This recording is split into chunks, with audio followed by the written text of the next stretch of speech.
view from the roof at the hotel we're staying. Well, it's technically a lodge.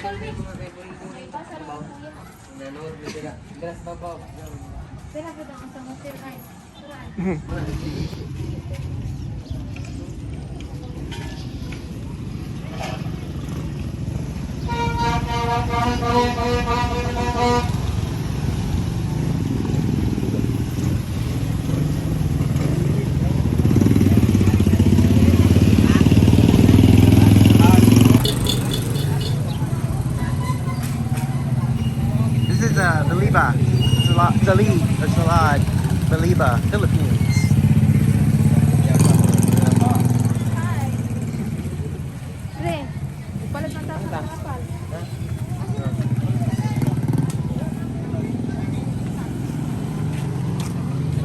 We gone?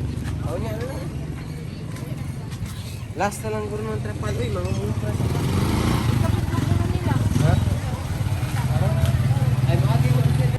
This is the village grocery store. I guess village, although they call it a barangay, which is like a neighborhood, big neighborhood, kind of like what we would think of as a village.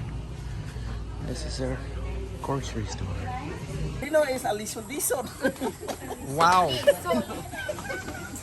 That ain't no joke. That's a real video key machine.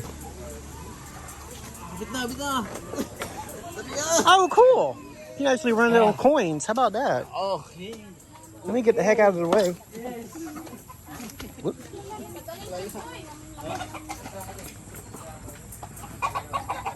Filipinos do not play when it comes to karaoke.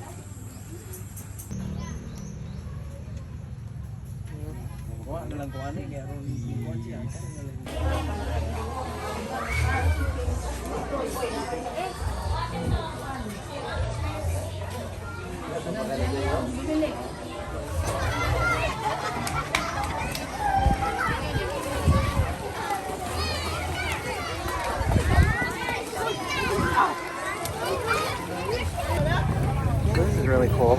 It's something that happens in Christian's little home village every single night. It's not even a monthly thing or a weekly thing. It's every single night. They just set up and have home barbecue.